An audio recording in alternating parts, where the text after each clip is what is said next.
Sure. Okay. Nag-end po tayo dito sa slide na ito last time. And yeah, katulad po ng sinabi po ni Pastor Robert, we've talked about apocalypse. It does not refer dun sa actually, it does not refer to end times, but it refers to the uncovering nung something that is already existing. And that means hindi lang natin nakikita yung isang bagay na yun yung problema. Merong tumatakip sa mata natin para makita yung fullness ng glory ng ating Panginoong Hesukristo. But really, the book of Revelation refers or talks about the revelation of who Christ is, and this revelation is made by Christ Himself.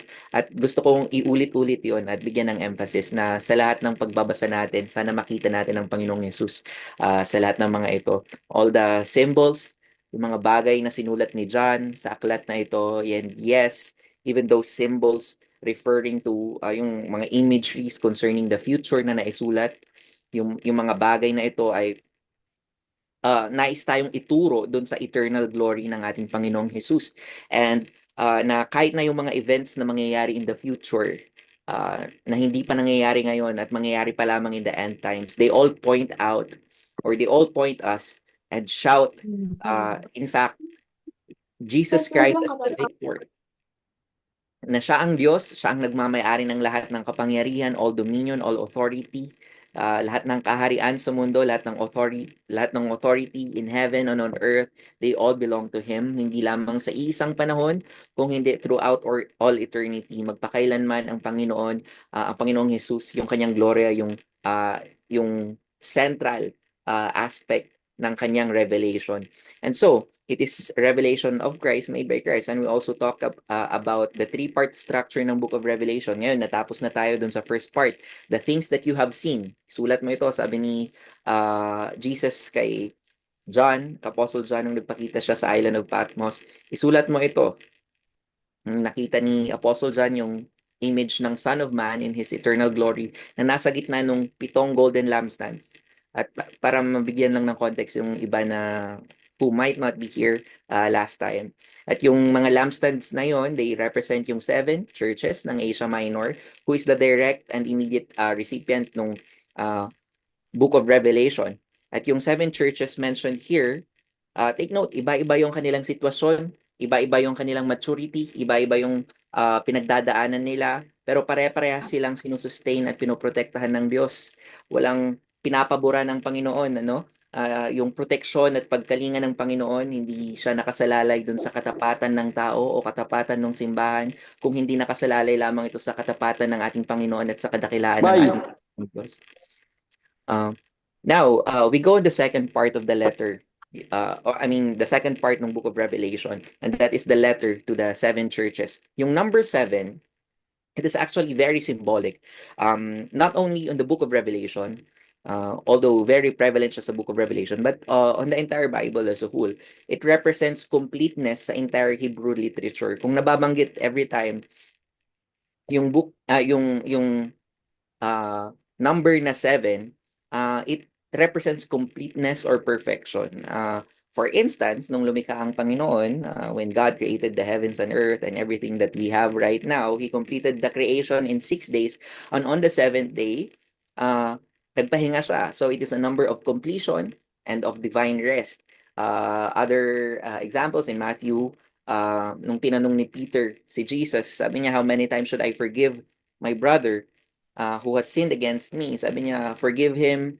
Sabi ni Jesus, forgive him 77 times.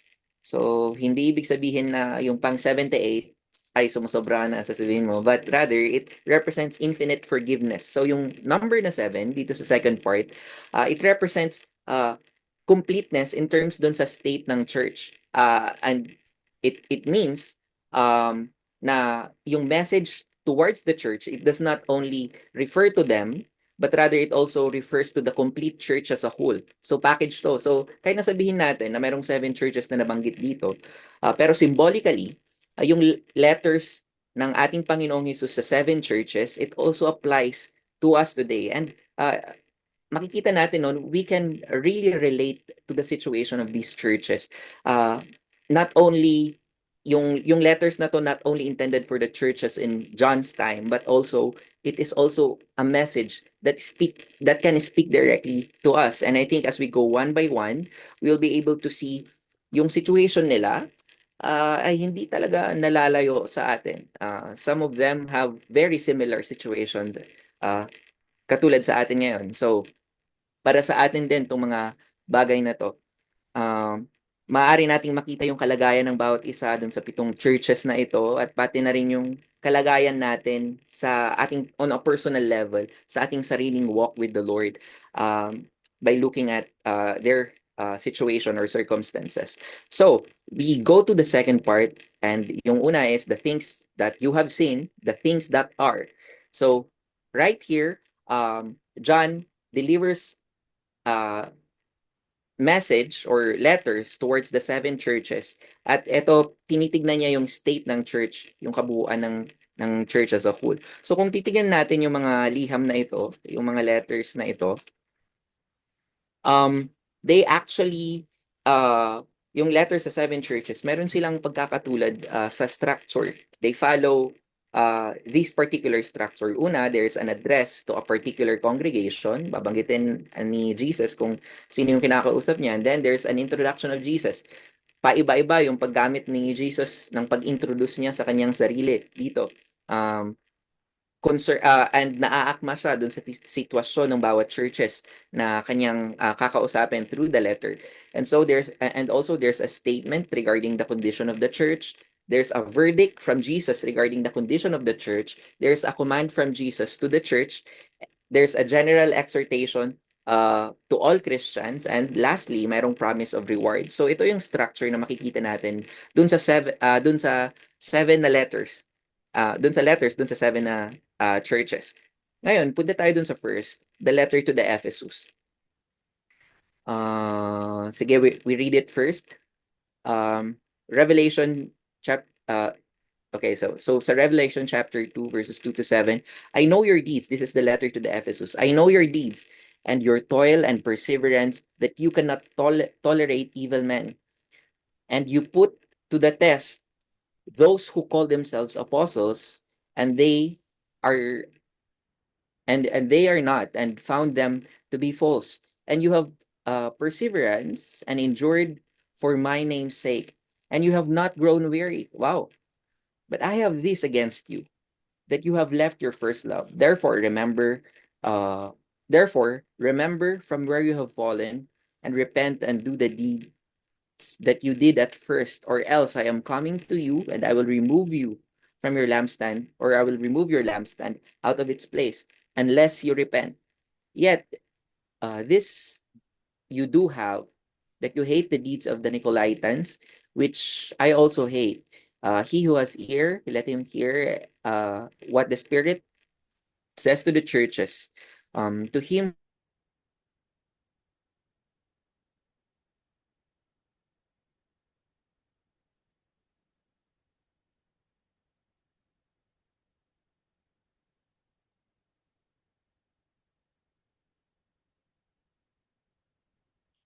first of all, ano ba yung background ng city of Ephesus? City of Ephesus is a very great city during the ancient time, and it's very famous. Very famous siya dun sa at least dun sa John's dun sa world where John is existing. At least during that time, it is very famous for its religious and cultural and economic power. So mayroong mga temples dito, several temples ng mga Greek gods that are established in there. But the church there, Christian church there, is actually thriving. In fact, they are receiving praises from many biblical and extra biblical accounts na very faithful itong I mean very doctrinally upright itong Church of Ephesus. Even Apostle Paul commended them for that. So, right here, there's a commendation. May na-receive silang commendation sa Panginoon. Sabi ng Panginoon, I know your works, your labor, your patience, that you cannot bear those who are evil. First of all, una nating makikita, nothing is hidden before God. Nung tinignan ng Panginoon, yung kanyang church in Ephesus, He knew its condition. Hindi mystery para sa Panginoong Jesus yung kalagayan ng kanyang church, yung kanyang iglesia sa Ephesus. At ganun din sa atin, wala tayong maitatago sa Panginoon. And I think um he would say he would say the same thing sa atin, both as individuals and as congregation. I know your works. Kilala kita. Nakita ko kung ano at alam ko kung ano yung mga ginagawa mo. So, what is in the Church of Ephesus and what is the Church of Ephesus doing right? Una sa lahat, they have doctrinal purity. Sabi no, dun sa verse na nabasa natin earlier, you have tested those who say they are apostles and are not, and you have found them liars or you have found them false. So, tinitignan talaga nila yung doctrinal purity. Ganun yung Ephesian church. They pursued doctrinal purity, and that is good news. All of us, all churches should also aspire for doctrinal purity dun sa ating congregation, that we really safeguard the truth na mayroon within the gospel. Protektahan natin yung message at yung truth ng gospel. Makikita din, pero even more than that, makikita din natin, meron silang moral purity. Sabi dun sa dun sa earlier verse, that they cannot bear those who do evil. At nabanggit doon yung Nicolaitans. Nicolaitans, they are actually a group of people who are very similar dun sa mga Gnostic groups, and they are actually parang delighting on the flesh. Kasi for them, it is very impossible. I mean, for them, it is just okay.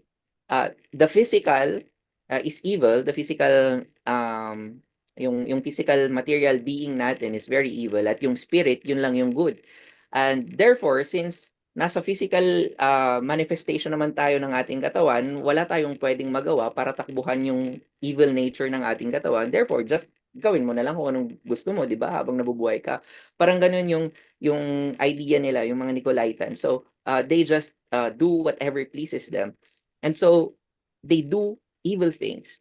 And so, sabi sabi sabi dito, I mean, sabi uh, nila, uh, we're going to, sabi dun sa binasa natin, they are pursuing um, moral purity. They cannot bear those who do evil.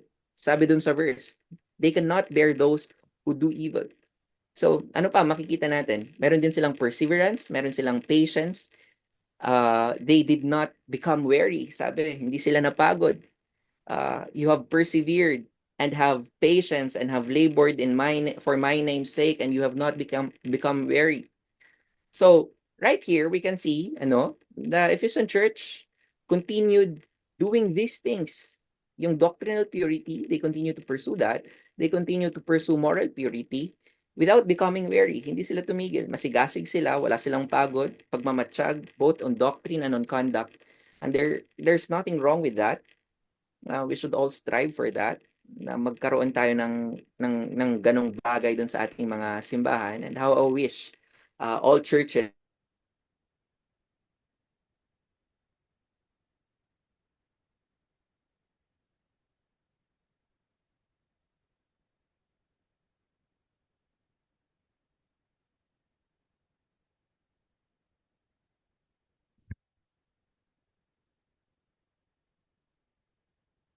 Sa akin lang ba o naglalag?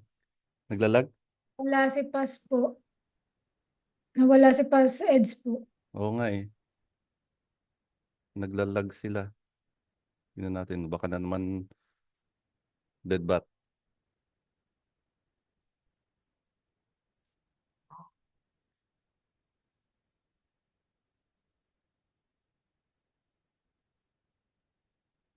Oh, dead bat yun. Hintayin natin.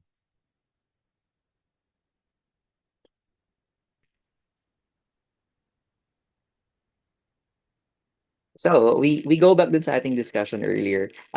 What is the church in Ephesus doing right? There's moral purity, doctrinal purity, there's perseverance, that they did not become weary. Pero sa kabila ng lahat ng bagay na to, there is something wrong with them, and this is very serious issue, sabi ng Panginoon sa kanila, sabi ni Jesus, I have this against you. You have left You left your first love. Take note po, yung word, you left, not lost, yung first love. May iba po kasing translation, the word that is being used is you lost your first love. Di ko po alam kung ano yung translation ninyo. Pero kapag titignan po natin yung literal translation po, in Greek, the best translation is you left your first love. Hindi nawala, no? Iniwan. Hindi nawala yung love, iniwan yung love. Iniwan nila yung kanilang unang pag-ibig. Dati meron sila nung pag-ibig na yon, ngunit yung pag-ibig na yon hindi na nila makita dahil pinili nila itong iwan. Gusto kong bigyan ng distinction yung dalawa. Because kung nawala mo yung isang bagay, alam mo, discuss natin onti yung distinction ng losing at saka leaving. Kung nawala mo yung isang bagay, if you lose something, pwedeng mangyari ito dahil sa aksidente or unexpected, bigla na lang nawala. Di mo alam, magic, nawala agad. But if you leave something, it is a deliberate act. Pwedeng hindi mo biglaan na nagawa, pero kaakibat nung bagay na ginawa mo, na yung act mo ng pag-leave, it is attached in the action of yung attached doon sa action na yun is yung decision na iwan mo yung isang bagay. In other words, abandonment. That's why other translations like NASB chose the word forsaken, and I think yun yung better na rendering ng text. Na iba, no? Iniisip, may iba sa atin iniisip na, biglang nawala na lang yung pag-ibig ko kay Jesus. But note, hindi mawawala yung bagay unless pinili mo itong hindi mawawala yung bagay na yun unless pinili mo itong iwan. Kung nawala man yung pag-ibig mo, it is because you acted upon it and there is a direct participation from you. It did not just vanish for no reason, na magic, wala ka na lang biglang pag-ibig, but rather you are an active participant dun sa every action mo na ginagawa and every decision mo that you do to forsake God or forsake your first love for him.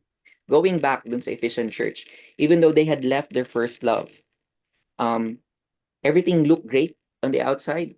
Kung attend ka siguro ng church nila, baka sabihin mo, wow, ang tindi ng church na to. They are doing so much. They're really guard the truth. Kay taman ti simbaan, baka sabihin po natin. But Jesus saw the condition of the church. At frankly, you can have all the doctrine in the world, the proper doctrine, you can have righteousness, but without love, everything is in vain. No wonder why Jesus said, nevertheless, I have this against you. Kahit na marami kayong ginawa na tama, kung hindi kina-cancel out nung kabutihan or yung mabuting ginagawa ninyo, yung isang bagay na pinili ninyong iwan, at yun yung pag-ibig nyo para sa akin, you've forsaken your love for me. Sabi ni Charles Spurgeon, a church has no reason for being a church when she has no love within her heart, or when that love grows cold. Lose love, lose all.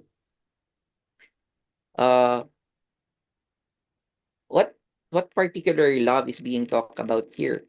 Yung love ba is about love for God only, or does it also include yung love for others? I think it includes both, no? Dalawang bagay lang naman yon, love for God and love for others. Bilang mga Kristiyano, tinuturuan tayo na mahalin ang Diyos at mahalin ang isa't isa. Una, iniwan ba nila yung kanilang pag-ibig sa Diyos? Pwedeng sabihin ng iba, oy, hindi. Kita mo, ginagard nga namin yung purity ng gospel, nag-engage nga kami sa ministry, we work hard in the ministry. Perhaps others could try to justify it that way. But doubtless, the Ephesian church, it is a working church. Pero minsan, sa kakafocus natin sa gawain ng Panginoon, hindi natin mamamalayan na na-overtake na nito yung love relationship natin para sa Kanya at sa ating mga kapwa Kristiyano. Kasi as finite beings, we can have all the tendency in the world to put what we do for Jesus above or before thinking about who we are in Him or who Christ is in us. Pwede nating iwan yung Panginoon sa temple or sa worship place and go do all the stuff para sa ministry or yung mga bagay at gawin natin yung mga bagay-bagay na yon. We can learn all the right doctrines, become morally upright, and then we can return, no? Tap natin yung sarili natin and behind, sabihin natin, good job. Kita mo, Jesus, I did well. Pero iba yung gusto ng Panginoon. Your works can be many, but still, you can have a heart that is so distant from God. Take note, ang Panginoon mas concerned siya about you more than your accomplishment for Him. What about love for the brethren? Alam niyo po kapag ka naipipreach po ito, madalas yung emphasis lamang ng first love ay yung personal relationship natin sa Panginoon at hindi yung relationship natin with others in the church, which I think mas guilty yung Ephesian church as well as yung church today. Sabi ng Panginoon, if you love me, you love one another. 1 John chapter 4 verse 20 to 21, if someone says I love God and yet he hates his brother, he is a liar. For the one who does not love his brother whom he has seen cannot love God whom he has not seen. And this is the commandment that we have from him, that one who loves God should also love his brother. And so I think we can really never separate these two. One exists when one exists, the other one should also exist. If you love me, you love one another. Hindi mo maaaring sabihin na mahal mo ang Diyos kung hindi mo mahal yung kanyang pamilya, tama? At the same is true. You cannot really love his family without loving God first. They are tied together. The absence of one would indicate yung absence nung isang bagay. And so, the Ephesian church, they are doctrinally pure. Sometimes, yung focus sa doctrinal purity will make a congregation called suspicious and very intolerant sa diversity. Onting mali lang ni brother or ni sister, sige, banat. Sabi ni Spurgeon, when love dies, orthodox doctrine becomes a corpse, a powerless formalism. Adhesion to the truth sours, and when sweetness and the light of love to Jesus depart. Pwedeng maging doctrinally right yung church, pwedeng maging morally pure yung church, pero kung missing yung love for God and love for brethren, we can cease to become a true church. At share ko lang yung personal reflection ko as we go through this. What happens when the church today have the same culture as that of the Ephesian church? Una sa lahat, legalism will replace grace. Kung walang pag-ibig, doctrine loses its warmth and it becomes nothing more than a set of lifeless rules. Yung focus natin, it will shift from relationship with God papunta dun sa rules and regulations and dun sa doctrine and everything. Make no mistake about it. I am not saying this because I am against pure doctrine. I am all for pure doctrine. But if love is missing, then it will create a very cold atmosphere, very judgmental atmosphere dun sa church natin, instead of having a vibrant and welcoming community within the church. And I think legalism will replace yung grace. We cease to become more gracious to our brethren. We just observe and follow the set of rules and regulations that were set before us. There will be spiritual pride and self-righteousness. Ang simbahang obsessed sa doctrinal purity at walang pag-ibig. The church can have the tendency, or the people within the church, even the leaders, can have the tendency to become proud and look down towards others who do not meet yung kanilang standards. May share ko lang, when I was at Baguio, naging sectional youth leader ako sa Section 1, comprised ng mga churches within Baguio, and meron pong sectional fellowship every month. Magagather kayo, mga young people, for a sectional fellowship. And so, I started inviting people and invited one of my pastor friends na mag-attend tong particular na youth fellowship na yon. I know this pastor. He knows a lot about the Bible. He's a modern day theologian. Kung sabi natin, very knowledgeable about doctrine, very knowledgeable about theology. But to the invitation, nung sinabi ko sa kanya, he responded, pasensya na, pastor. Pasensya na, bro. hindi ko isi-send yung mga young people ko kasi minsan kasi very shallow yung teaching dyan. Hindi din sila matututo dyan. Nasanay kasi kami ng deep theological at meaty messages. Hindi papasok sa aming standard. Sorry, saka na lang siguro kapag may mga okay na speaker. Yun yung sabi niya sa amin. Wow, no? Spiritual pride. To try to limit the move of God just because uh, they felt superior than that of others. Dahil yung love nila for doctrinal purity supersedes, it goes above love for others. To think that God couldn't move unless it is them and their theological minds that are speaking, and to deny yung kanilang mga young people of the opportunity to experience and express their love towards others who have the same faith as them. Yung former APTS president namin, Pastor Itamuan, I can recall, I'll never forget this. Nung day ng orientation namin, itong sinabi niya, many say, take note of this, sabi niya sa amin, many say that seminarians are well known for having big brains but no heart. Help me prove them wrong. Do not treat people as mere objects of ministry. Treat them as people. People are ought to be loved. Powerful, powerful and impactful message. At yun yung tumatak sa akin when I graduated at APTS. It is quite true. Many modern churches today, they only treat people as mere objects. We invest on that object, the person as an object, but not on the person as a person. Kasi you could have the sharpest mind, you could have the most eloquent words, but if your heart doesn't beat with compassion for others, then all your wisdom is empty. Huwag tayong maging marunong lang, maging mapagbahal din tayo. And I think that is the thing that we can take from this, one of the takeaways na makikita natin. And it would also result to lack for compassion for the lost. Magkakaroon ng parang exclusivist mindset, kumbaga, inward focus instead of being right there, being available and reaching out to the hurting and broken. And worship can become empty and ritual. Now, what did Jesus want the Ephesian church to do? Ang sabi niya, remember therefore, balik tayo dun sa verse. Remember therefore from where you have fallen. The first step sa restoration for the Ephesian church is to remember. They need to remember from where they have fallen. They have to remember from where they have fallen.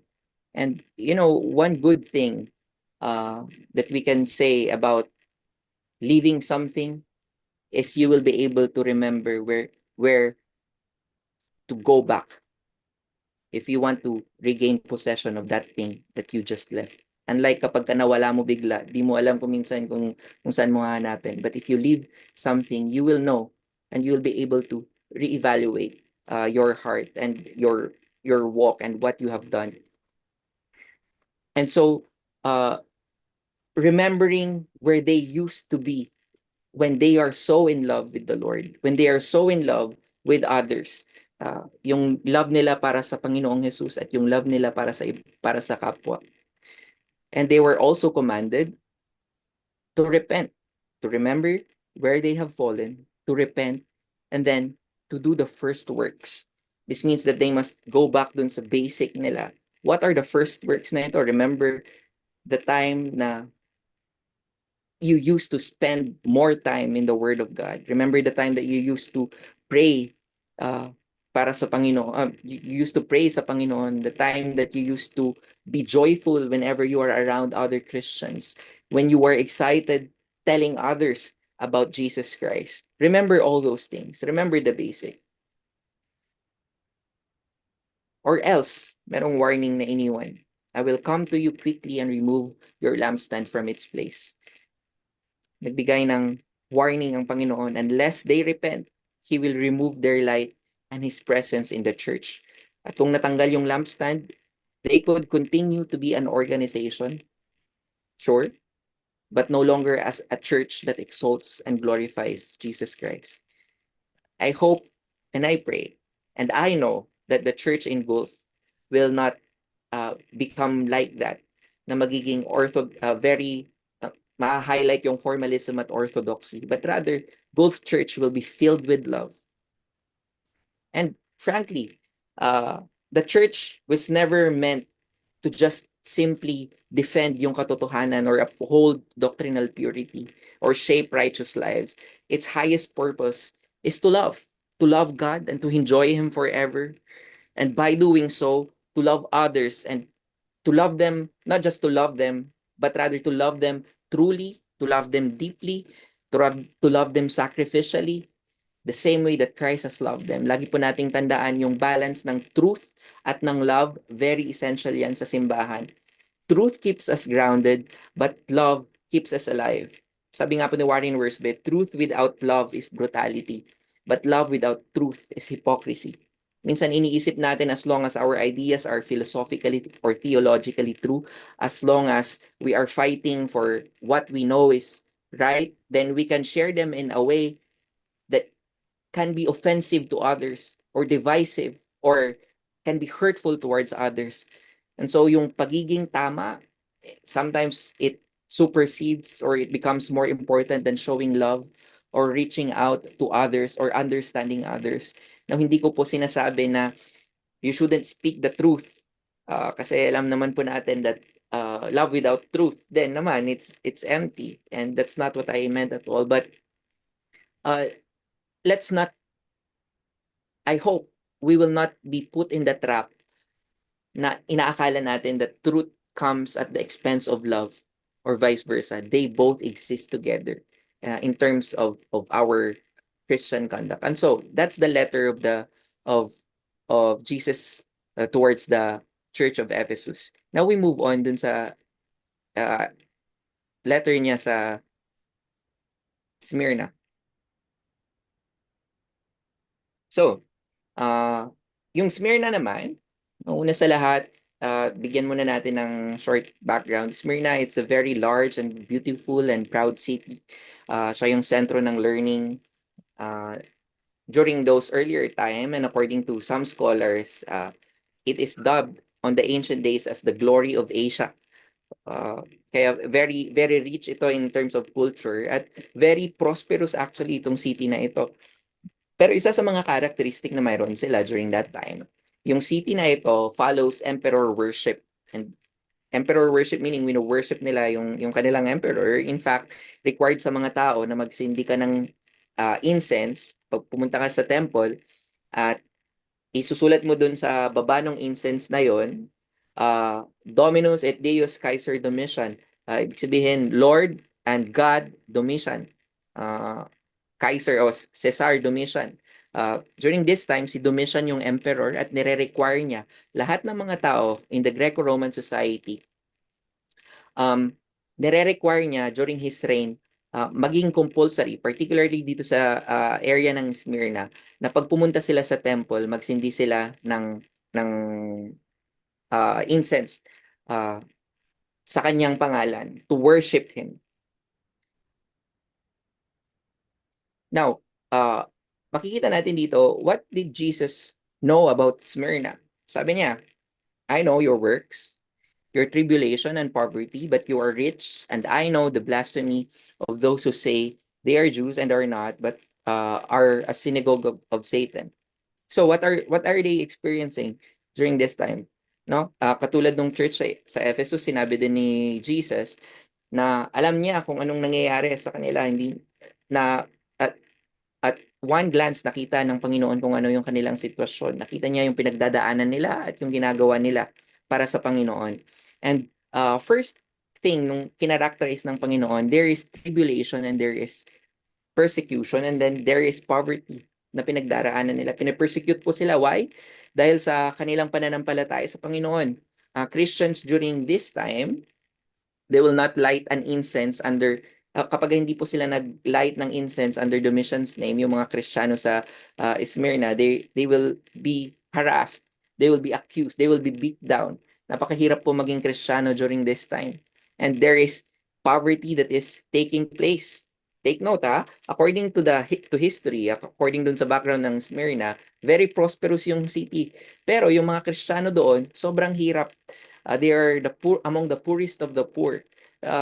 Yung Greek word dito, hindi lang mahirap sa isang moment, but rather mahirap ng walang katapusan, continuous, in a continuous sense. So they were not just poor, they were the poorest among the poor. Nasa laylayan sila ng lipunan. Sabi nga ng iba, even slaves in Smyrna would be treated better than compared to a free Christian man. And Christians in Smyrna are constantly being set as outcast. Nadi-discriminate sila sa business employment, nadi-discriminate sila. They are being robbed of their properties. They are being excluded of the guild trades. Some of them are even killed and persecuted for the gospel. And it is very difficult place if you are a Christian. But we see here what Jesus said. Sabi niya, I know. Alam ko yung pinagdadaanan nyo. And then he repeated again, I know. Twice nabanggit yung I know here. In the midst of every kind of affliction, minsan madaling isipin na baka nakalimutan na tayo ng Panginoon. Baka hindi na concern sa akin ng Panginoon. Perhaps among the people here dun sa Smyrna, some are having doubts like this, that in the midst of their affliction, nandyan pa kaya ang Panginoon? But Jesus openly said, I know. Alam ko yung pinagdadaanan ninyo. Pero sa kabila ng kanilang poverty, ang sinabi ng Panginoong Jesus, you are rich. I know your tribulation and your poverty, but you are rich. Makikita natin, every outward circumstances nila, ng mga Christians dun sa Smyrna, it is saying they are poor. Na parang nakalimutan na sila ng society. Pero nakita ng Panginoon that they are rich. What can we learn from this? Our estimation of ourselves, the way we look at ourselves, sometimes it is far less important than God's estimation. God sees you differently. You are important in the eyes of God. In contrast, no, dun sa church in Laodicea, which is also a church na sinulatan dito among the 7 churches in Asia Minor, they were called rich, but they were really poor in terms of their spirit. Nirebuke sila on the following letter. Sabi ni Jesus dun sa letter niya sa Laodicea, you say, I am rich, I have acquired wealth and do not need a thing, but you do not realize that you were wretched, pitiful, poor, blind, and naked. Yun yung characteristic ng church dun sa Laodicea. In contrast dito sa church dito sa Smyrna, they are rich. They are poor in status, but they are rich. Mayaman marahil yung Laodicea dun sa material na bagay, ngunit sa spiritual na bagay, wala sila. They are poor in spiritual things. And saang aspeto sila rich? Sapagkat mayroon silang pananampalataya that is refined by suffering. They are rich because they have faith that is refined by suffering. They are rich because they have eternal treasures in heaven, and they are rich because of God's presence and because of God's approval sa kanila. Sabi ng Panginoon, as we continue, do not fear any of those things which you are about to suffer. Indeed, the devil is about to throw some of you into prison and be tested. Do not fear. Kung magkakaroon tayo ng mas literal na interpretation or translation nito, it actually means, or it actually is stated like this, stop being afraid. Yung implication is that sila, nasa state na sila ng pagkatakot. At hindi lang yon, continuous yung kanilang pagkatakot. Before sabihin ng Panginoon, do not fear, they're already fearing. They're already in constant danger. Persecution is always there. It is always a constant threat. And now here comes Jesus saying, hey, there's more to come. Mapapersecute pa kayo. Yung iba sa inyo makukulong. Yung iba sa inyo, and you will be persecuted. You will have tribulation for 10 days. Ngayon yung 10 days dito, may interpretation yung iba. Sabi nila 10 years daw. But I think what it means is it is a temporal tribulation. But yun yung encouragement sa kanila ng Panginoon. Stop being afraid. Alam ko, takot ka. I know you are afraid right now, but stop being afraid. what are the things to come? Yung prison, may tatapon daw sila sa prison. During the time of Domitian, during the time of Emperor Domitian, dalawa lamang yung rason kung bakit ka makukulong. Either trial or death sentence. At in Smyrna, most Christians who receive unfavorable treatment will be sentenced to death. Kahit nasabihin mo nang may trial pa rin at fina-follow pa rin yung process na yun, pagka Kristiyano ka, you will receive unfavorable treatment from the government. And so, to be thrown into prison actually means death. It would be easy naman para sa kanila to compromise. Ang kailangan lang nilang gawin, magsindi ng insenso sa pangalan ni Emperor Domitian. But they did not. They remained faithful dun sa kanilang faith. Even until death, kahit namamatay kami, sabi nila, we will not deny Jesus. Those that have gone before us, who have died, they are already dead. At meron kaming mga kamag-anak na namatay na. There's the pressure and the persecution. They keep on coming. They are fearing for their own lives. And Jesus would say, stop being afraid. More persecutions will come. Tonight, I want to echo the same encouragement to you. Stop being afraid. Alam ng Panginoon, the Lord knows. And more persecutions might still be on their way. And you might be already afraid ngayon. Kahit ngayon pa lang, baka takot ka na. But more are still coming. But hold firm unto your faith. Magtiwala ka lang sa Panginoon despite the situations of life and the persecutions that you are receiving. Be faithful sa iyong testimony. Be faithful in your faith sa ating Panginoon. In one of our missions class sa APTS, may isa pong professor sa amin sa missions, may pinakita sa amin na video.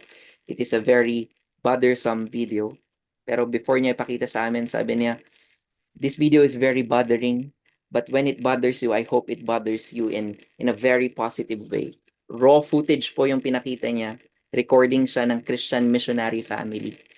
Nahuli po sila ng Muslim terrorists. At doon sa video, nandun yung parents, late 40s, both parents, babae, lalaki, and then there's a 4-year-old child. Umiiyak yung bata at nakatutok sa kanila AK rifle. Sabi ng leader, denounce Christ or die.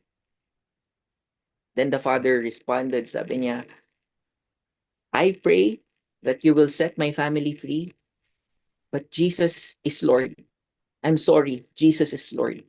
Then 2 pops on the head and the father is dead. Tinigil na nung professor namin yung video because it became brutal in the end. That's what happened to their family. They're willing to do that, to go to that extent. I have a close friend named Shamgar.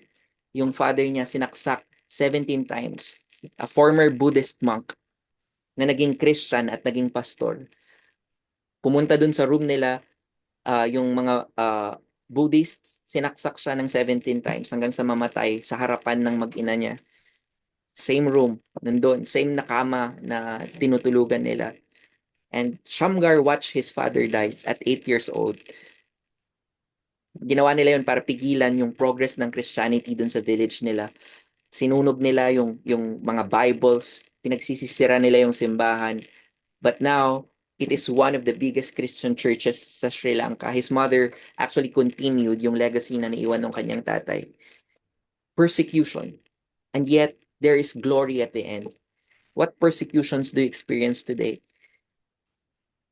Sometimes, nililabel na lang natin lahat ng small problems that we have in life as persecutions, no? But when you were persecuted, this is something that you are suffering for something because of your faith sa ating Panginoon. Ano ba yung persecutions na meron tayo? Minsan, nakwento ka lang sa simbahan, sabihin mo, pinapersecute ako, sobrang ang hirap. And I'm ready to give up on my faith. You tell that to the church in Smyrna. The Christians in Smyrna, they don't have any food. They are beat down to the ground. Yung loved ones nila, they're taken away. Some of them were killed. They live in constant terror. They have experienced the worst, but they proudly wear their faith in Christ. They have joy and satisfaction in Christ at meron silang confidence until the end, even until death. Wow. Wow. I hope we have that same kind of attitude towards the gospel. Sabi nga sa Jeremiah 29:11, I know the plans I have for you, declares the Lord. Plans that will prosper you and not to harm you. Ngayon yung passage na yun, it was given to people who are suffering on a foreign land. Yun yung context ng passage na yun. Despite you will suffer for 70 years today, I have a plan for you. Plans to prosper you and not to harm you. Plans to give you hope and a future. God has a purpose in every suffering na ating pinagdadaanan. That's why He allowed it. At ginagamit yun ng Panginoon to mold us, to purify us, to set the church of Christ. At yung pananampalataya natin will be tested by faith. It will be purified amidst the suffering. And we can have our faith in full surrender sa ating Panginoon. What is their reward?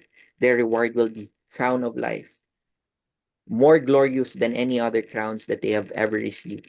Despite the pressure of the world, yung tinatapon ng mundo sa kanila, they trusted God. Despite the discomfort and poverty, they trusted God. Despite fear, they trusted God. Despite yung mga terrors, kung ano man yung mga nakakatakot na bagay na pwedeng mangyari sa kanila, at in fact, nararanasan na nila, they trusted God still. Kahit hindi nila alam kung ano yung, wala silang kasiguradahan dun sa mangyayari in the future, they trusted God. Sa kabila nung kamatayan, they trusted God. And I think they really understood that Christ is sovereign. And if Christ is with them, nothing else matters. If Christ is my sufficiency, nothing else matters. And yung sinabi ni Jesus towards the 7 churches, it's very important. Pero dito, what He didn't say is also important. And as we end for a while dito, yung hindi niya sinabi sa kanila, it's also equally important. He didn't have any single word of rebuke or correction to the church of Smyrna. People who persevered in their faith. All he had is a promise of crown of life. Napakaganda no, kung ako mamimili ng church, I would love to pattern my church in the church of dun sa church of Smyrna. All the other churches, naka-receive sila ng rebuke from Jesus Christ. But the church in Smyrna, they did not receive any rebuke. And I want us to reflect on this. The question is not whether or not we are faithful now, but rather, will you be faithful up until the very end? Let us always rely dun sa sufficiency ng ating Panginoon to sustain us and to mold us and enable us to become more faithful up until the very end, even if napakahirap ng ating sitwasyon. And so, it's already 8:59. Pasensya na po kung siguro nakalahati sana natin yung 7 kung hindi ako nag-disconnect earlier. But any thoughts or any reflections as we end for tonight? Or anything that Pastor Robert could add? Kayo, anything, any reflection? So I know that we've handled a lot of difficult things here. If there's something that pops out of your minds as of the moment, anything at all?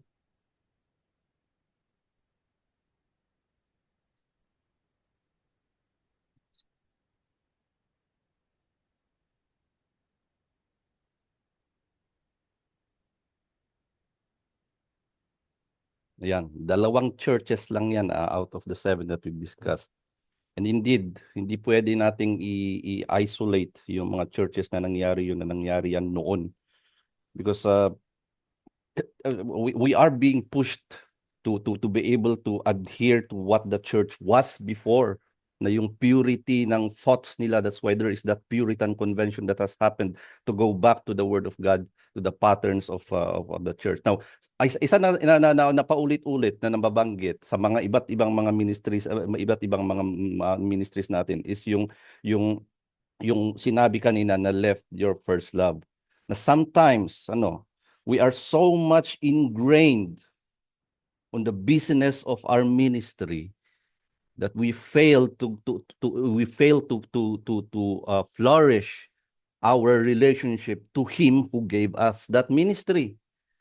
We fail to strengthen the relationship that we have to Him that strengthened us in that ministry. So talagang it all goes back to the centrality of Christ, even sa lahat ng mga ginagawa natin. Now, regarding doctrinal purity and grace, there's not hindi yan dapat kailangang i-balance eh. Kasi the thing is, if we understand the truth, ang problema kasi dito, if people just know the truth in their minds and they don't act on it, that's where the legalism comes in. But if they understand the truth and they act on that truth, of course, any truth that the Bible teaches, any truth that that Christ will teach would lead you to love others, would lead you to love Him more. So, titignan nyo, doctrinal purity should have love. But once doctrine is just placed on the head, pag naging head knowledge lang yan, actually nga eh, hindi nabanggit kanina, but actually that Christ called that as hypocrites. That doctrinal purity should lead you to love others, should lead you to the two basic to the two primary commands that Christ has given. That is enveloped in the love, and love that is not in the context of this world, but love in the context of God. But before we have that doctrinal understanding, we should immerse ourselves in our study of the Word of God. Kasi if we lack that understanding of the Word of God, how will we know how to love others? How would we feel the love of God? Because when we feel the love of God, automatic yan eh. When you feel the love of God, automatically it flows out. So knowing the truth would lead to love. You don't have to separate yung legal. The reason why na-emphasize kanina yan, dahil ganun ang nangyari sa Ephesus. Ganun ang nangyari. Head knowledge, but they fail to recognize Him who gave them those ministries or the things that they are learning. And second is yung perseverance. Yes, indeed. Although hindi necessarily kasi hindi necessarily na napo-persecute tayo, pero nandito tayo sa UAE eh. There is some level of persecution that is happening. We might it may be so subtle, but if you look deep into it, there is that is happening. So we must persevere. Understand this. Whatever problems that we are going through right now, kahit na hindi man persecution yan, kahit nakagagawan natin na problema, that God is just disciplining us. Any issues that we have now, the more that we should persevere in our faith. Because Christ did not promise us exclusion from the problems of this world.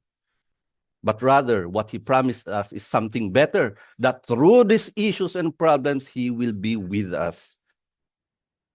Pag titingnan natin yung nangyari dito sa mga taga-Smyrna, there are two ways to look at this, but I hope that we look at it at the second that I'll be sharing. Baka naman kasi isipin natin, uy, ang tindi nung pinagdaanan nila sa Smyrna. Kung ganun katindi yung pinagdaanan nila, kakayanin ko to. That's the first approach on understanding that. But the second approach that we should understand that is this. They have that strength of faith that enabled them to do these things. Sana meron rin ako nun. We look at the faith that is the reason for that perseverance, not the things that they have persevered for. But in all of these things, umpisa pa lang nung pinag-usapan natin nung last week. Kitignan nyo kung ano yung mga pinag-usapan natin. The centrality of Christ. You could not remove Him from anything that is in our belief system because we are Christians.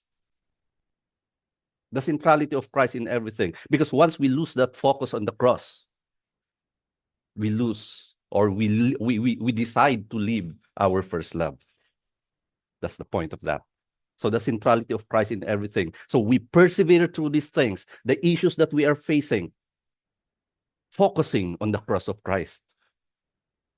In any victories that we have, and in any decisions that we might undertake, focus on the cross of Christ. Give all the glory back to God. Do not lean on your own understanding. Marami pa tayong matututunan dito. As I mentioned, this is just two letters. There will be more. So that at least by the end of our study of this book, we now understand that the book of Revelation is not about the end of the world only. Thank you so much, Pastor Eds. So sa the centrality of Christ, that is the essence of this. Everything that we're going to talk about. Kung yung mga nag-follow na mga Bible study natin from the beginning, you know Christ is the center of all of this. That everything sa lahat bukas lumalabas dapat sa bibig natin, it should be glorifying Him. So before we close this in prayer, let us sing this song. And yeah, ayun. So let me grab yung share.